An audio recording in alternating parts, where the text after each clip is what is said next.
ओम जय श्री स्वस्तानी परमेश्वरी माता यम ब्रह्मा वरुणेन्द्र रुद्रमरुतस्तुवन्ति दिव्यैस्तवै वेदै साङ्गपदक्रमोपनिषदै गायन्ति यं सामगा ध्यानावस्थित तद्रतेन मनसा पश्यन्ति यं योगिनो यशान्तं न विदुसुरासुरगणदेवाय तस्मै नमः श्रीमन्चन्दन चर्चित्वजोलवपु शुक्लम्बरा मल्लिका मालालङ्कृतकुण्डला प्रविलसन्मुक्ता शोभिता सर्वज्ञान निदान पुस्तकाधरा द्रुत्राक्षमालाकरा वाग्देवी वदनाम्बुजे वसतु मे त्रैलोक्य माता चिरं मुङ्कं करोति वाचालं पङ्गु लघ्यते गिरिं यत्कृपातमहं वन्दे परमानन्दमाधवं नमो भगवते तस्मै व्यासाय नितत्तेजसे यस्य प्रसादत वक्ष्यामि नारायण कथामिमां नारायणं नमस्कृत नरं चैव नरोत्तमं देवी सरस्वती व्यास तत्त्व अथ 29 तब अगस्त्य मुनिले विनयपूर्वक फेरि स्कन्द कुमारलाई सोध्नुभयो, हे स्कन्द कुमार, तपाईँका मुखारविन्दबाट सृष्टिको सारा क्रम र विष्णुका छलले महादेवजीसित विवाह भएकी दक्ष प्रजापतिकी छोरी उमाको पवित्र चरित्र तथा दक्ष प्रजापतिकै यज्ञकुण्डमा हाम्फाली प्राण त्यागेर पछि हिमालयकी पुत्री भई जन्म लिएकी पार्वतीले स्वर्गमा श्री स्वस्तानी भगवतीको व्रत पूजा गरेर फेरि शिवजीलाई नै पति पाएकी अनि पार्वतीकै आज्ञाले पाताल पुगेर अस्वस्थामा ऋषिले प्रचार गरेको श्री स्वस्तानी देवीको व्रत पूजाका प्रभावले ती दुखिनी नागिनीहरू आफ्नो मनोरथ पुरा भई असंख्य सम्पत्ति पाई रमाएको तथा पार्वतीकै आज्ञाले मर्त्यमण्डलमा आई सप्तऋषिहरूले ती अत्यन्त दुखी गोमा नामकी ब्राह्मणीलाई श्री स्वस्तानी देवीको व्रत पूजा गराई लावण्य देश अर्थात् लुम्बिनी राज्यकी राजमाता बनाएको एवं श्री स्वस्तानीको निन्दा गर्दा चण्डावतीले पाउनासाथ दुःख पाएको र अप्सराहरूको आज्ञाले यथाशक्ति श्रद्धा भक्ति का साथ स्वस्तानीको व्रत पूजा गरेर त्यस पूजाका प्रभावले उनलाई आफ्ना पतिका साथ मिलाएको कथा श्रद्धासहित सावधान भएर मैले सुनिसकेँ। अब गोमा ब्राह्मणीका बाद मर्त्यमण्डलमा अरू कसले श्री स्वस्तानी देवीको व्रत पूजा गरे र के कस्तो कस्तो फल पाए यसबारेमा पनि 2-3वटा कथाहरू सुन्न चाहन्छु। त्यस्ता जन पनि कोही छन् भने कृपा गरेर तिनको बारेमा बताइ बक्सियोस् भन्दा स्कन्द कुमार आज्ञा गर्नुहुन्छ। हे अगस्त्य मुनि, गोमाका बाद चित्रवन नामको विचित्रको नगरमा बस्ने धर्मपरायणा बाल विधवा सुलोचना नामकी नारीले ब्रह्माको गण्डस्थलबाट अर्थात् हिमालयबाट निस्की पहाडका गिरी गहरा कन्दराहरू हुँदै गङ्गासित मिल्न दक्षिणतिर हानिँदै बगेकी गण्डकी यानी शाली नदी तथा महिषासुरलाई उसको गर्दनमा समातेर लातका गोता पृथ्वीमा भुवाङ परेर निस्केकी देवी की अर्थात् गौकी नदी अनि यज्ञकुण्डमा हाम्फाली उमाले प्राण त्यागेको सुन्दा दक्ष प्रजापतिका उपर एकाएक उठेको महाक्रोधको जोखमा महादेवले आफ्नो त्रिशूल पृथ्वीमा गम रोप्दा प्वाल परी पृथ्वीबाट निस्केकी त्रिशूली नदी सबै आफ्नो बाटो हुँदै बग्दै आएर एकै ठाउँमा मिलेको त्रिवेणी अर्थात् 3 आटे चुल्ठो जस्तो बनेको र पवित्र पानी मिलेर अति पवित्र भएको त्यो 3 नदीको दोभान त नारायणको असाध्यै प्रिय स्थल बनेकोले नारायण भगवानले नै सबभन्दा पहिले आफैले त्यस सङ्गममा नुहाई त्यहाँ माघभरि मकर स्नान गर्नेलाई मरेपछि सरासर वैकुण्ठमा पुर्याउने आफ्नो नारायण शक्ति उही घुसाएकोले त्यहीँदेखि संयुक्त रूपमा नारायण नदी नाम पाएको ठाउँ देवघाट यानि देवघट्ट अर्थात् सामान्य मनुष्यले मकर राशिभरि सूर्य रहेको दिनमा प्रायको त्रिवेणीमा त्रिकाल स्नान गरेर स्वर्गको बास पाए झैँ देवताहरूले वैकुण्ठको बास प्राप्तिका लागि मकरभरि नित्य नुहाउने गरेको अनि अप्सराहरूले पनि पौष शुक्ल पूर्णिमादेखि माघ शुक्ल पूर्णिमासम्म नित्य नुहाउने गरेको त्यस्तो देवघाटको छेउछाउमै कुटी बनाए धुनी जगाए योगिनीको रूपमा बसी पद्मासन कसी आफ्नै दुर्बली चाहिँ ओम नमो भगवते वासुदेवाय यो मन्त्र निरन्तर जप गर्दै सूर्यको तेजमा मात्रै मन टक्क अडाई दुस्तर्क दुश्चिन्ता दुस्तृष्णा दुर्व्यवहार बेफक लफडा सारा त्यागी 12 महिना त्यस त्रिवेणीमा त्रिकालै नुहाई प्रत्येक वर्षको पौष शुक्ल पूर्णिमादेखि विधिपूर्वक माघ शुक्ल पूर्णिमासम्म उहिले गोमाले जस्तै गरी नियमपूर्वक व्रतमा रही माघ शुक्ल पूर्णिमाका दिन श्री स्वस्तानीको विधिपूर्वक पूजा गरी 60 वर्षमा 60वटा स्वस्तानीको व्रत पूजा र त्यसै त्रिवेणीमा 60वटा नै माघ स्नान गरेकी पुण्यका प्रभावले ती योगिनी परलोक गएपछि जस्तै भइन्। त्यो रोचक कथा कल्प र चौगडीको बयान सहित अब म तिमीलाई सुनाउँछु, तिमी ध्यानपूर्वक चित्त लगाएर कति पनि अन्य मनस्क नभई लौ सुन। हे अगस्त्य मुनि, पुनर्जन्म हुन्छ भन्ने कुरामा पूर्ण विश्वास नभइकन धर्म कर्म गर्नमा सही श्रद्धा रहँदैन। तसर्थ तिमीले पहिले पुनर्जन्म हुने कारणहरू सुन। सत्वगुण, रजोगुण, तमोगुण मिलेका सूर्यका किरण रहने आकाशमा सत्वगुण प्रधान रहेको समयलाई सत्ययुग अनि रजोगुण प्रधान रहेको समयलाई त्रेतायुग तथा रज र तम मिलेर प्रधान रहेको समयलाई द्वापरयुग र तमोगुण मात्र प्रधान रहेको समयलाई कलियुग भनिन्छ। सत्व भनेको असल हो, रज भनेको उद्दण्ड हो र कली भनेको महालण्ठ हो। उक्त चारै युगको समूहलाई चौगडी भन्दछन्। यस्ता 72 चौगडीको आधा कल्प या ब्रह्माको एक दिन हुन्छ अनि त्यति नै समय ब्रह्माको रात पनि हुन्छ।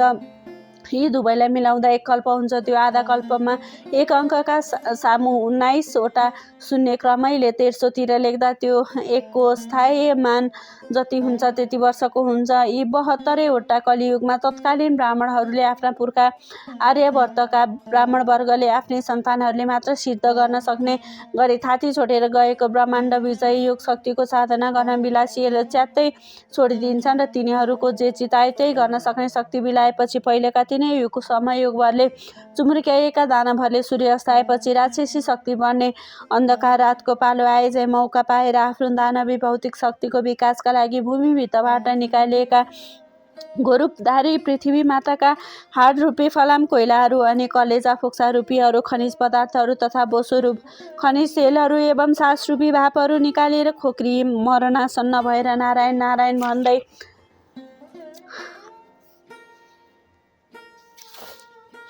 आर्त स्वरले पुकार्न थालेकी पृथ्वीलाई देखि नारायण भगवानले त्यति नै समयका लागि पृथ्वीलाई आफ्नो प्रलय हानि डुबाउने शक्तिको प्रयोग गरी समुद्रले ढाकिदिनुहुन्छ। त्यस प्रलय कालमा पनि तातो न तातो सूर्य र चिसो न चिसो समुद्र यी दुवै नै निराधार आकाशमा आफ्ना ठाउँमा झुन्डिएकै रहन्छन्। तिनै दुई सूर्य समुद्र नै पुरुष अर्थात् भाले र प्रकृति यानि पोथी हुनाले यिनको सृष्टि कहिले भयो, कसरी भयो र यिनको विनाश कहिले हुन्छ, कसरी हुन्छ भन्ने निधो अझसम्म कसरी पनि निर्कुल गर्न सकेका छैनन्। त्यसै ढाकिएको प्रलयकालको मौकामा नै प्राणीका काटिएका ठाउँमा घाउ पलाए चाहिँ पृथ्वी माताका सबै अङ्ग प्रत्यङ्गहरू पलाएर तयार भइसक्छन् अनि विष्णुकै शक्ति बराह प्रभुले आफ्नो बराह शक्ति अर्थात् बार भनेको पानीलाई आमाने आसमन्तान्त चारैतिर भनेको हटाउने शक्ति प्रयोग गरी प्रत्येक वर्ष माघे सङ्क्रान्तिको 7 दिन पहिलेदेखि 7 दिन पछिसम्म गङ्गा सागरमा रहेको कपिल मुनिको आश्रममाथिको त्यो डुबाएर रहेको समुद्रको पानीलाई चारैतिर हटाएर त्यस आश्रमलाई उदाङ्ग्याए झै नै पुरा समुद्रको 4 भागको 1 भाग जति रहेको 7 द्वीपमाथिको पानी हटाइदिनुहुन्छ।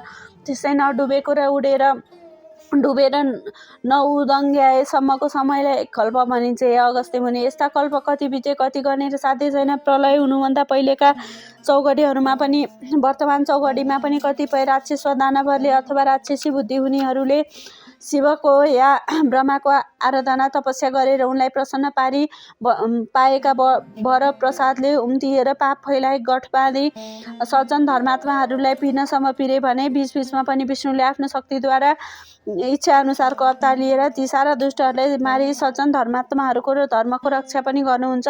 त्यसरी प्रलय काल हुँदा पृथ्वी डुबेको अवस्थामा पृथ्वीका चर अचर स्थलचर र नभयचर प्राणीहरू स्वात्तै डुबेर मर्छन् र तिनका प्रेतात्माहरू वा प्रेत रूपहरू आफ्नो गुण रूप आकार प्रकार धर्म कर्म पाप पुण्य बोकेर दूरदर्शनका पात्रहरू वायुमा स्थित बिजुलीमा विचरण गरे झै आफ्नो वंशका साथ मिलेर सूर्यलोकमा अर्थात् सूर्यका असङ्ख्य किरणहरूमा नै फलभित्र उसको स्वाद गुण पौष्टिक तत्त्व नदेखिने गरी रहेका हुन्छन्।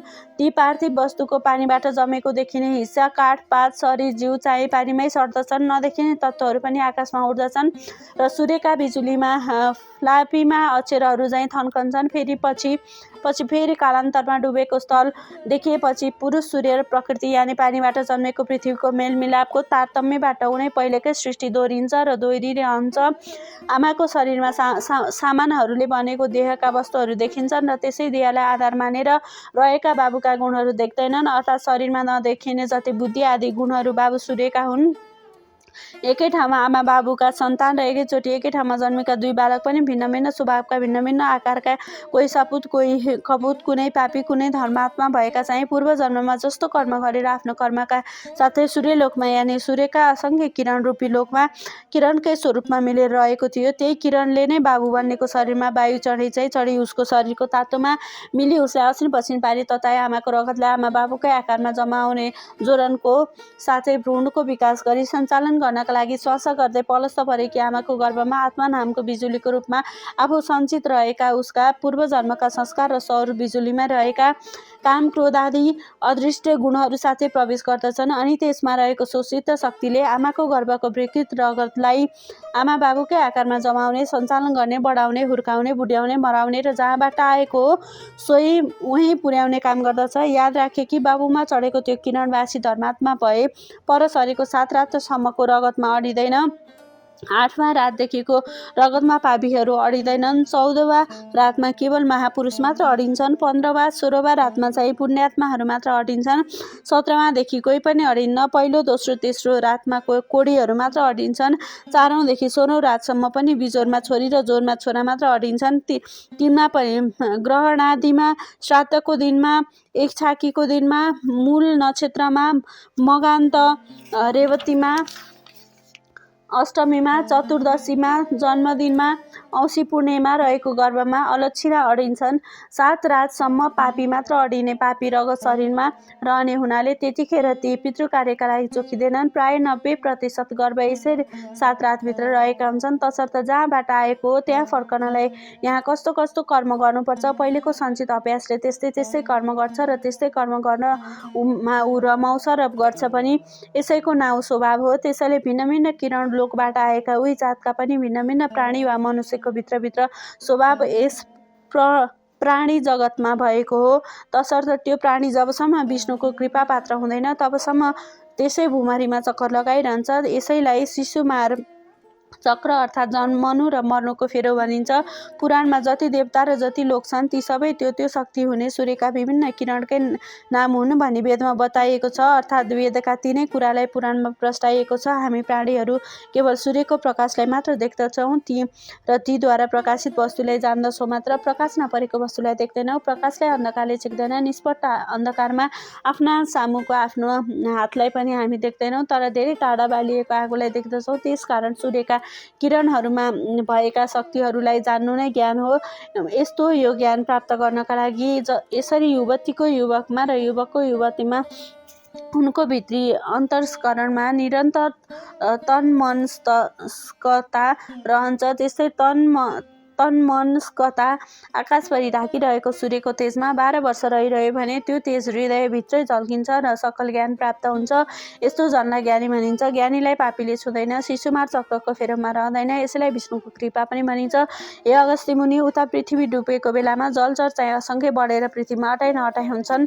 अघि पृथ्वीले खोक्रिएको अवस्थामा विष्णुलाई आर्त पुकार गरे चाहिँ अब समुद्रले जलचरको भार थाम्न सकिन प्रभु भन्दै आर्त पुकार गर्न थाल्छन्। अनि विष्णुले आफ्नो वराह शक्ति प्रयोग गरी पृथ्वीमाथिको पानी हटाइदिएपछि त्यहाँ थुप्रिएका जलचरहरू त्यही मरी सडी कुहिएर त्यसमा बडे किरा पर्दछन्।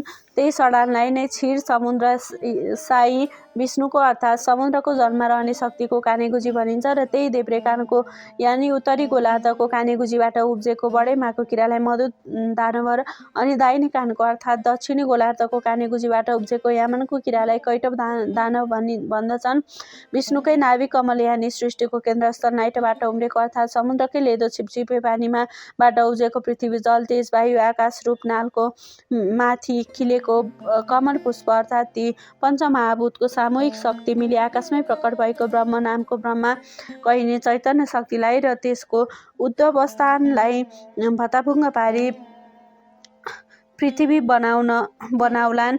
जस्ता भताभुङ्ग पारी पृथ्वीलाई दबदबे पानीमै डुबाइराखे। त्यहाँ दानव देश बनाउलान् जस्ता ती प्रबल दानव किरालाई हटाउन ब्रह्माका स्तुतिले प्रसन्न भएकी योगमायाले ध्यान गरी जगाएका अर्थात् शरीर धारण गराइएका स्वयं विष्णु शक्तिलाई नै 5000 वर्ष लाग्यो र पनि निस्किएर विष्णु हैरान भई बसेको बेलामा नसकिएर विष्णु हैरान भई बसेको बेलामा ती किराहरू चम्किँदै सोहोरिएर आफ्नो नजिक आए। उफ्रँदै उधुम मचाउँदै ए पाजी के नाप्न सक्दछस् नाप भन्दा विष्णुले बाचा बधाए। तिमीहरूलाई मारेर पृथ्वीलाई सफा पार्न सकुँ ती किराहरूले जलमा त हामीलाई मार्न त सक्दैनस्, थलमा हाम्रो शक्ति कमजोर हुनाले पहिले पृथ्वीको पानी सुका अनि मात्र मार्न सक्लास् भन्दा इन्द्रलाई 12 वर्ष पानी नपार्न आज्ञा दिई त्यहाँको पानी सुकाए। अनि मात्र आफ्ना दुवै काखमा अर्थात् उत्तरी गोलार्धकालाई र दक्षिणी गोलार्धकालाई बायाँ र दायाँपट्टि नजिकै राखे। ती सारा किरालाई आफ्नो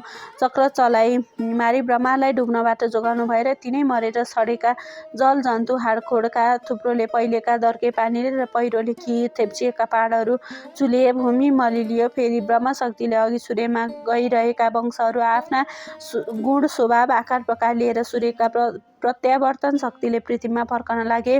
यसरी अचर आइसकेपछि भ्यागुतोले पानी घोडाले पानी मान्छेले जल थल दुवैमा सास फेर्न र अडिन सके झैँ पृथ्वीमा अडिन सक्ने मत्स्यकै नामले पुकारिने जल मानुषको रूपमा पैदा भएर मानिसहरू र अरू प्राणी पनि समुद्रकै प्राणीमा जन्म लिएर माछे न्यायबाट बच्न पृथ्वीमा आए। निर्धक्कसँग रहन लागे र पानीमै जस्तो मैथुनी सृष्टि चलाउन थाले। पृथ्वीमै जन्मथलो हुनेको पानीमा श्वास फेर्ने शक्ति हराए। त्यसै उसले प्रथम अवतार प्रभु मत्स्य रूप धारण भनिन्छ। यसैलाई नै ब्रह्माको मानव सृष्टि अर्थात् जलचरलाई जलचर थलचर बनाउने इच्छा शक्ति पनि भनिन्छ। यिनैमा पहिलेका शास्त्र ज्ञाताहरू आफ्नो ज्ञान लिएरै जन्मने हुनाले उनैले फेरि पहिलेका शास्त्र विद्या कलाहरू प्रचार गर्दछन्। यसै उसले सबै सृष्टि पूर्व कल्पकै जस्तै कल्पै बीचे दोहोरिन्छन्। जसरी प्रत्येक ऋतुमा पोहोरकै दृश्य दोहोरिन्छ त्यसरी नै प्रत्येक कल्पमा पहिलेकै कल्प वस्तु चिजबिज नर नारी तिनका आकार प्रकार गुण ऋतुका तारतम्य उनै दोहोरिरहन्छन्।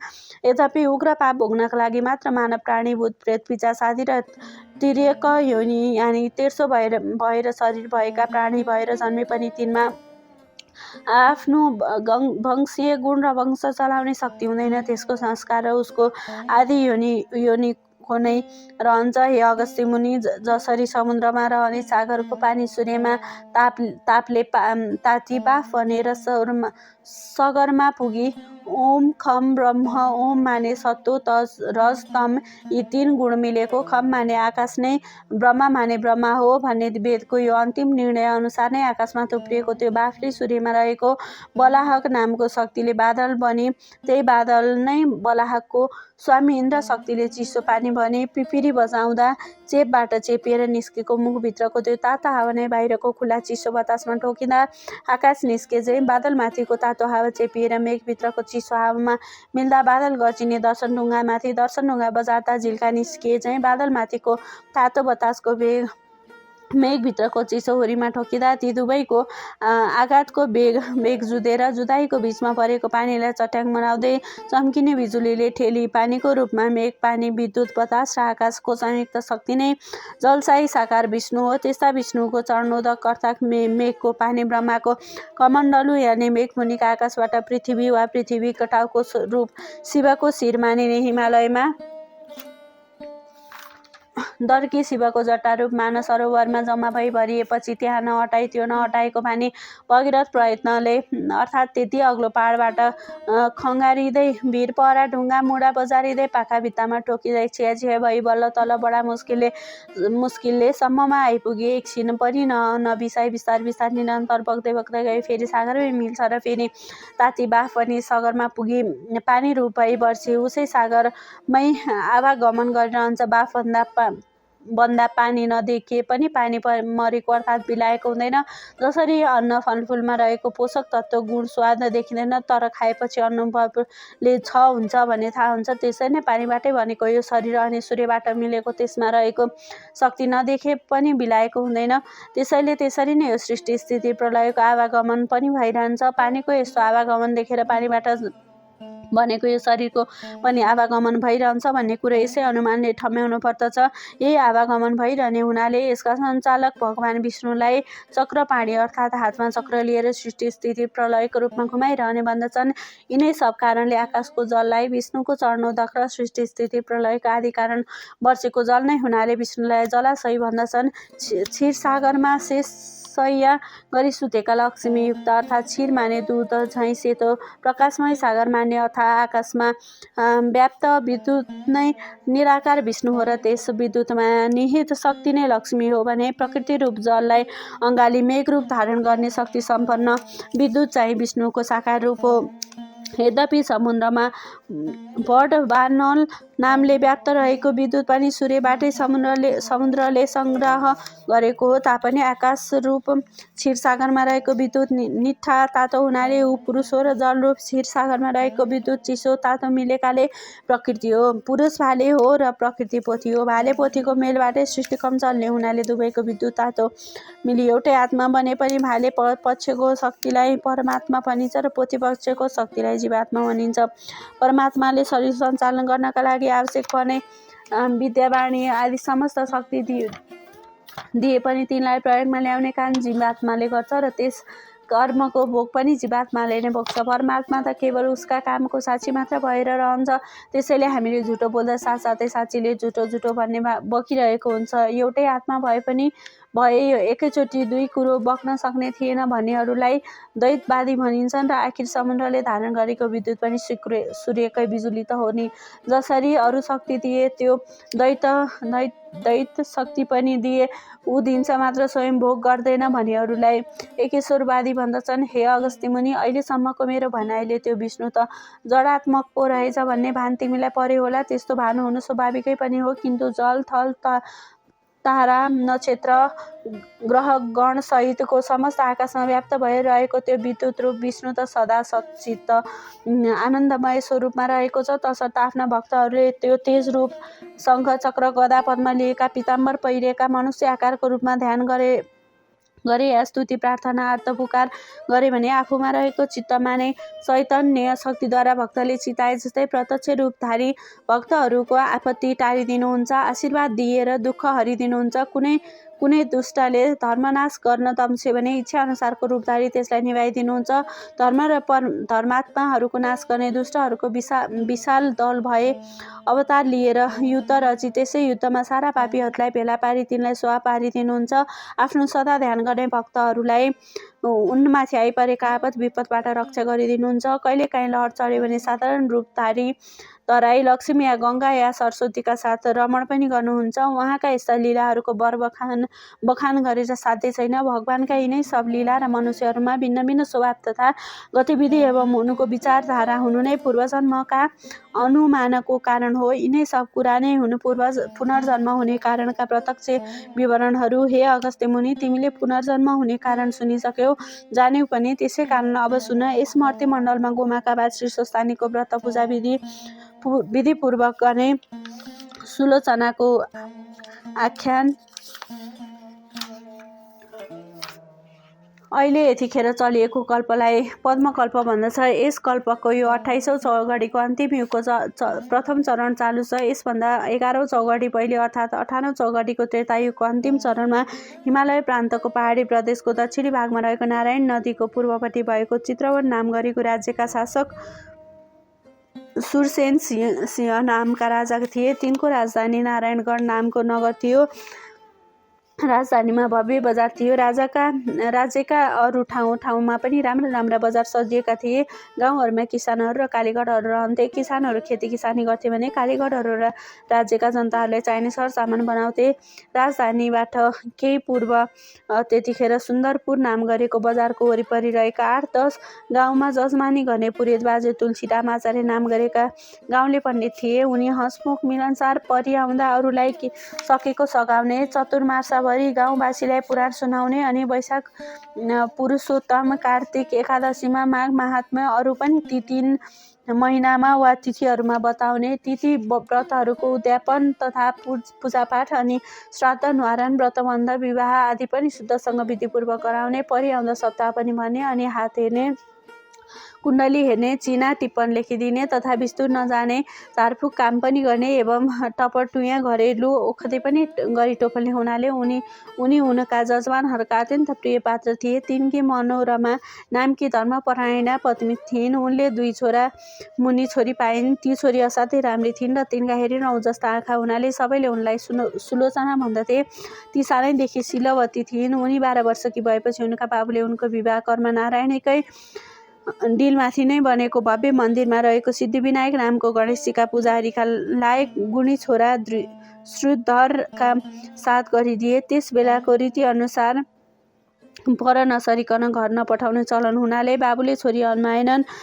1 वर्षपछि माइका रोगले श्रुधर एकाएक मरे। बिचराले दन्दनाउँदो 14 वर्षको उमेरमा विधुवा हुन पर्यो। घरकाले अलच्छिनाई भनी घरमा ढिम्किनै दिएनन्। भाउजूहरूले चाकर्नी बनाए। छरछिमेकीले पनि अनेक ताना मार्न थाले। सेतो साडी लाएर बालकमै छोरीलाई बाहिर भित्र गरेको देख्दा बाबुआमा पिरिएर झिन्झिँदै गए। यस्तो परिस्थिति देखेर अझ भविष्यमा आइपर्ने गतिविधि विचारेर यसरी अनेक भुवल सहेर नाना भाँतीका टोकस सुनेर मनकै लागि दिनहरू बिताई काल फर्कनु भन्दा त किन म कल्याणकारी भगवान विष्णुको तपस्या गरेर भावी जन्म नसुधार्यो भने मनमा सोचिए। एक दिन मौका पारेर उनले आफ्नो मनको तर्क वितर्क आमालाई भनिन्। आमाले बाबुलाई सुनाइन्। तब बाबुले यसो मनमा गमेर छोरीको विचार त ठिकै हो भन्ने ठानी उसको इच्छा पुर्याइदिने तारतम्यमा लागे। तब त्यो कुरा जजमानहरूलाई भनेर गण्डकी देवको त्रिशुली नदी मिली त्रिवेणी भई नारायणमा बनेको दोभानेर पहाडको भित्तामा बाढी नपुग्ने ठाउँमा पानीको सोता नजिकै पारी एउटा कुटी र एउटा लामो कटेरो बनवाइदिए। त्यसपछि उनको रक्षा र सेवा अनि हेरचाहका लागि 7 वटा अधभैँसी विधवाहरूलाई उही उसै कटेरोमा राखी छोरीलाई कुटीमा बसाली। जजमानहरूलाई भनेर ती सबैलाई खानपानको सारा व्यवस्था मिलाइदिए। त्यसपछि ती बालविधवा 16 जना त्यसै कुटीमा बसेर सांसारिक सारा व्यवहार तजेर कामोत्तेजक विषय वासनाका बेफाका तर्क वितर्क गर्न र मनुष्य मण्डलीमा रहेर फतर्का मार्न च्यात्त छाडी त्यो 3 पवित्र नदी मिलेको त्रिवेणी नाम पाएको त्यस दोभानमा दिनहुँ तिनै काल प्रातः मध्याह्न र साँझ नुहाएर आई कुटीमा बसी पद्मासन कसी निश्चल सोझो घाँटी गराई दुवै आँखाको हेराइलाई नाइटोमा पुर्याई सूर्यको जाजोल्य तेजलाई आकाशभरि नै ढाकिएको सम्झी त्यस तेजमा मात्रै ध्यान अटल पारी त्यसै तेज राशिलाई विष्णुको स्वरूप मानी ओम नमो भगवते वासुदेवाय भन्ने यो विष्णु मन्त्र मात्रै जपी नारायणकी अति भक्तिनी योगिनी भएर अत्यन्त कठिन तपस्या गर्न लागिन्। उनी त्यहाँ सधैँ असल आचरणमा रहन्थिन्। कहिले कसैको फोकटिया सङ्गत गर्दैनथिन्। ध्यानमा तल्लीन रहेको बेलामा को आयो को गयो उनलाई पत्तै रहन्नथ्यो। आफ्नै शरीरमा रहने सधैँ नरकतिरै जाने बाटामा मनलाई दौडाइरहने अनि काम क्रोध लोभ मोह मद मात्सर्यलाई उकासै गरिरहने दुष्ट इन्द्रियहरूको बसमा कहिले पर्दिनथिन्। जो पवित्र खाना मिल्यो त्यही मात्र खाएर सन्तोष गर्थिन्। सधैँ एक साग जो जुरेको फलफुल मात्र खाने र भक्तहरूले नियमित रूपले पालो बाँधेर ल्याइदिने गरेको गाईको दुध मात्र पिउँथिन्। सधैँ साँचो बोल्थिन्, थोरै बोल्थिन्, अत्यन्तै सुशीला थिइन्, सदा प्रसन्न रहन्थिन्।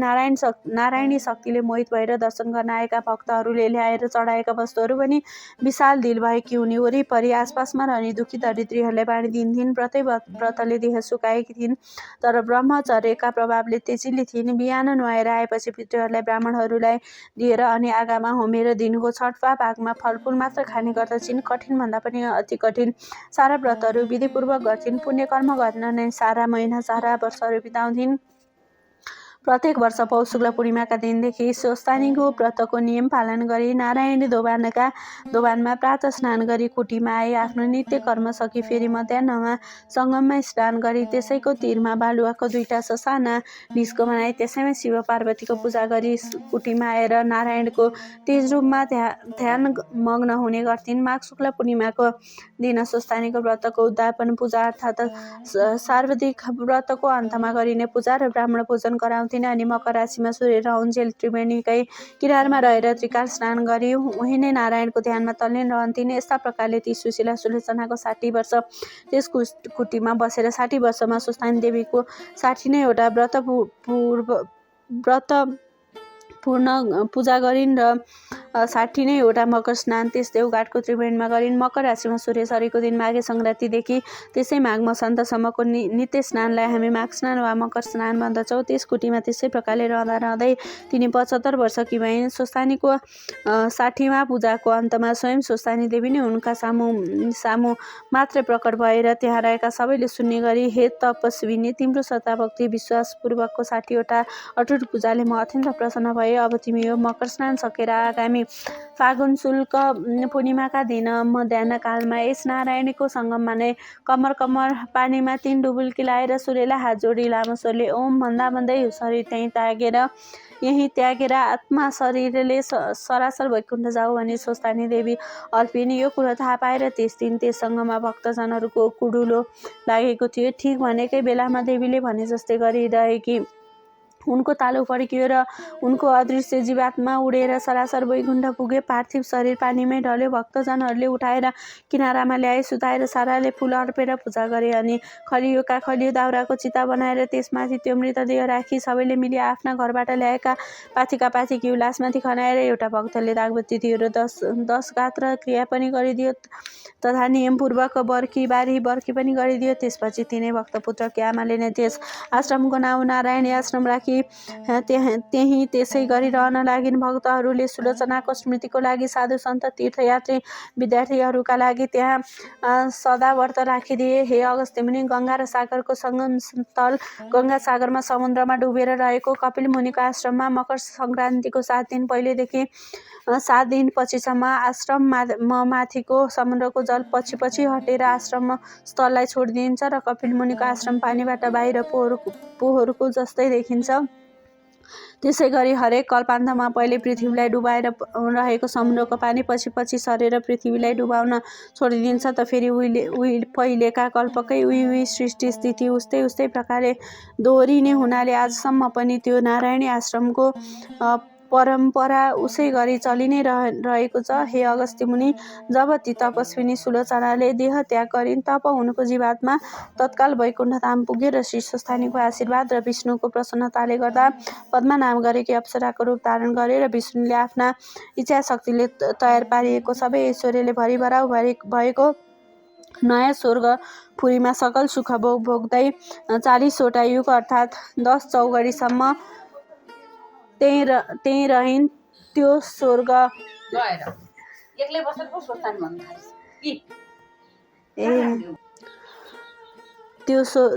यसै शरीरमा आँखाले देख्नका लागि जस्तै दूरदर्शक स्थानबाट विशेष कृत्रिम बिजुलीद्वारा अन्तरालको नदेखिने व्याप्त बिजुलीमा फ्याँकिएको अनि अदृश्य रूपमै त्यहाँको प्राकृतिक बिजुलीमा अदृश्य रूपले अनेक भएर फैलिएको दर्शक स्थानबाट फ्याँकिएको दृश्य जतासुकै देख्नलाई अर्कै यन्त्रको र विशेष बिजुलीको खाँचो पर्छ, त्यस्तै अन्तरालको बिजुलीमा अदृश्य रूपले रहेको त्यो स्वर्ग देख्नलाई पनि तपस्याले आफ्नै शरीरमा उपार्जन गरेको दिव्य दृष्टि चाहिन्छ।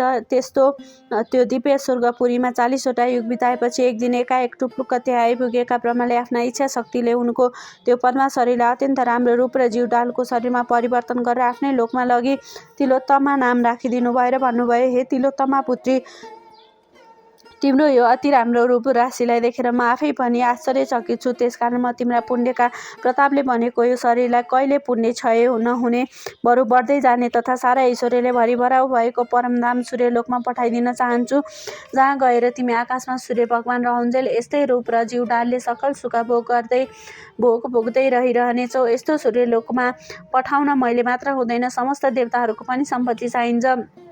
तसर्थ तिमी देवताहरूलाई प्रसन्न पार्न उनीहरूका कट्टर शत्रु असाध्यै बलिया अचेल अजनाब देश अर्थात् भारतवर्षको मगध प्रान्तको विन्ध्या टवीको बीचमा रहेको अम्बिकापुरलाई राजधानी बनाइरहेका सुन्द तथा उपसुन्द नाम गरेका दानवलाई आफ्ना नक्कल चक्कलले मोहित पारी परस्परमा भिडाइ मारेर आऊ। अनि म त्यस कामले प्रसन्न भएका देवताहरूको सभा बसाई तिमीलाई सूर्यलोक पठाउने प्रस्ताव सभामा राख्दछु। तिम्रो कामले रिझिएका देवताहरूले अवश्य मेरो प्रस्ताव स्वीकार्नेछन्, तब म तिमीलाई सूर्यलोक पठाइदिनेछु भनेर हराएपछि तिलोत्तमा भनेकी सुलोचनाले तब तुरुन्तै ती दुई दैत्यलाई मार्न त्यो ब्रह्मलोकबाट वीणा हातमा लिएर योगमार्गले अर्थात् जहाँ चितायो पुगिने शक्तिले जहाँ ती दानव रहन्थे। उहाँ पुगिन् र त्यहाँको पवित्र जल भएकी रेवा नदीको जलमा नुहाएर कलेजी रङको साडी पहिरेर रङ मिल्दो चौबन्दी चोलो लाएर सारा श्रृङ्गार पटारका सामानले सजिएर पाउजेब र कर्दनी छमछम पार्दै चुराहरू छनछन छन्काउँदै पहाडी सोताको नजिकै रहेको अशोक वृक्षको मुनि भेदमा रहेको केही अग्लो चेप्टो ढुङ्गामाथि बसेर सेतो चमेलीको फुलले बनेको गजरा शिरमा मेहराब आकारले सजेर रङ बिरङका गुणकेसरीका लहरा चुल्ठामा लड्काएर कञ्चनहारले कण्ठ सजाएर हल्लने लुर्कन कानमा लगाएर सुनिरौँ जस्तो मिठो गीत गाउँदै छवटै स्वरले बिडा बजाउँदै बसेकी हेरौँ जस्तो चन्द्रमाको चाँदनी जस्तै रूप भएकी नारीलाई ती सुन्दर तथा उपसुन्दका सिपाहीहरूले देखेर छक्क पर्दै तुरुन्तै नाफचाफ गर्दै सुन्द उपसुन्दका पास पुगेर हतारिँदै त्यस स्त्रीको बारम्बार वर्णन गर्दै भन्न लागे, हे महाराज, यहाँबाट नजिकै केही अगाडि नै साक्षात् कामदेवलाई नै पनि मोहित पाली जस्ती देवी हो कि दानवी हो कि यवनी हो कि अच्छी हो कि को हो? स्त्रीहरूमा रत्न समान कि मानव रत्नै रत्नले बनेकी जस्तै सोह्रै श्रृङ्गारले सजिएकी कोही युवती मधुर स्वरमा वीणा बजाउँदै बसेकी छ। रत्नका भोग गर्ने तपाईँहरू चाँडै त्यहाँ गएर हेर्नुहोस् भन्ने यस्तो आफ्ना सिपाहीहरूको अत्यन्त सुन्दर वचन सुनेर तुरुन्त नै अङ्गुरका सुराको चुस्की लिन छाडेर अनि हजारौँ सुन्दरी राम्री तरुणी बरुणी बाइफाले दानवी बट्टीहरूसित पोखरीमा पानी छ्यापछ्याप गर्दै छिलिन इत्रिन छोडेर त्यो नयाँ युवतीलाई मोहित पार्ने लुगाफाटा लाएर कोही उसका रक्षक भए उनलाई निभाउने सुर कसेर अनि यमराजको डन्डा जस्तै देख्दै डर लाग्दा सय सय धारले फलामले बनाएका आफ्ना गदा लिएर बुर्कुसी मार्दै ती दुई भाइ सुन्दर र उपसुन्द उहिले महिषासुरले मारे चण्डीले जस्तै गरी सारा श्रृङ्गारले सजाउ भएर ती दुवै दैत्यको कामाग्निलाई दन्काउन कम्मर कसेर बसेकी त्यो तिलोत्तमा भाँडो पुगेर उनको अगाडि पुग्ने बित्तिकै उनको रूप राशिले लट्ठिएका तथा सुराले उन्मत्त भएर पाटिएका ती दुवै भाइले परस्पर भन्न लागे, हे भाइ, यो सुन्दरी मेरी नै स्वास्नी हुन्छ। अनि अर्कोले भने, हे दाइ, यसलाई तपाईँ त्याग्नुहोस्, यो कर्के आँखावाली मेरी नै स्त्री हुन्छ भन्दै मेरी मेरी भनेर जङ्गिँदै काल नजिएका मता हात्ती जस्ता ती दुवै दाजुभाइ आफ्ना गदाले परस्परमा हानाहान गरेर ठटाउन लागेर ती दुवै भाइ मरेर त्यही भुइँमा लम्पसार परे। त्यसपछि ती तिलोत्तमा पनि देवताहरूको कार्य फत्ते पारेर दसैँ दिशालाई चल्ल चल्काउँदै आकाश मार्गले ब्रह्माको पुरमा आइपुगिन्। उनका त्यस कामले अति सन्तुष्ट भएका ब्रह्माजीले देवताहरूको सभा बसाएर ती तिलोत्तमाका कामको वृत्तान्त बताएर उनीहरूबाट तिलोत्तमालाई सूर्यलोक पठाउने अनुमति पाएपछि ब्रह्माले भन्नुभयो, हे सुन्दरी, अब उपरान्त तिमीलाई यस्तै रूप यस्तै उमेरकी रहिरहने गरी बस्ने ठाउँ सूर्यको रथमा दिए। अब तिमी उहीँ जाऊ र आकाशमा सूर्य रहन्जेलसम्म तिमीलाई इच्छाअनुसार अनेक सुख भोगहरू भोग्दै उहीँ बसिरहू भने पठाइदिए। तसर्थ कल्याण चाहनेले समयको सदुपयोग गर्ने गर्नुपर्छ। यस्ता प्रकारले त्रिवेणीको सङ्गम स्थल नारायणीको तटमा रहेर सुस्तानीको 60वटा व्रत पूजा र 60वटै मकर स्नान तथा 60 वर्षसम्मको नारायणी तटको निवासको पुण्यफल मिलेकोले मरेपछि ती सुलोचना ब्राह्मणी वैकुण्ठ पुगेर पहिले पद्मा भइन्, अनि अप्सराहरूमा उत्तम तिलोत्तमा भइन् र अन्तमा सूर्यलोकको उपास पाइन्। आज पनि उही छन्। अरूहरू पनि जसले सुलोचनाको जस्तै गरी त्यो व्रत नियम पालना गर्ला उसले पनि उस्तै पुण्यफल पाउनेछ। त्यसकारण हे अगस्त्य मुनि, आफ्नो कल्याण चाहने मनुष्यले जसरी तसरी जे गरेर भए पनि वैकुण्ठवास प्राप्तिका लागि श्रद्धा विश्वासपूर्वक नारायणीको सिरानमा रहेको देवघाटको त्रिवेणीमा माघभरि बसी मकर स्नान गर्ने गरून्। महिनैभरि त्रिवेणीमै बसेर मकर स्नान गर्न नसके पनि 3 दिन त त्रिकाल स्नान प्रत्येक वर्ष अवश्य गर्ने गरून्। त्यसै गरी स्वर्गलोकको मात्र अस्थायी बास चाहनेहरूले प्रयागको त्रिवेणीमा मकर स्नान गरे पनि हुन्छ। इति श्री स्कन्द पुराणे केदारखण्डे माघमाहात्म्ये कुमार अगस्त्य संवादे श्री स्वस्थानी परमेश्वरी व्रत कथायां सुलोचना सूर्यलोक गमनम नाम 29 उपनयन्तु मङ्गलम्बो सकल जगन्मङ्गलालये श्रीमान दिनकर किरण निवेदित नवनलिन दल निवेक्षण कृष्ण काले वर्षतु पर्जन्ये पृथिवी सस्यशालिनी देशोऽयं सुबर्हितो ब्रह्मणा सन्तु निर्भया अपुत्रा पुत्रिण सन्तु पुत्रिण सन्तु पौत्रिण निर्धना सदना सन्तु जीवन्तु शरदां सत्तम तत्रैव गङ्गा यमुना च तत्र गोदावरी सिन्धु सरस्वती च तीर्थानि सर्वाणि वसन्ति तत्र यत्राच्युतोत्तर कथा प्रसंग या कुन्देन्दु सारहार धवला या शुभ्रवस्त्रावृता या वीणावर दण्डमण्डिता करा या श्वेत पद्मासना या ब्रह्माच्युत शङ्कर प्रवृत्ति वृद्धवे सदा वन्दिता सामा पातु सरस्वती भगवती निशेष जड्यापाः कायेन वाचा मनसेन्द्रियैर्वा बुद्ध्यात्मना वा प्रकृति स्वभावात् करोमि यद्यत् सकलं परस्मै नारायणायेति समर्पये तत् श्री स्वस्तानी देव्यार्पणमस्तु। ओम जय श्री स्वस्तानी परमेश्वरी माता।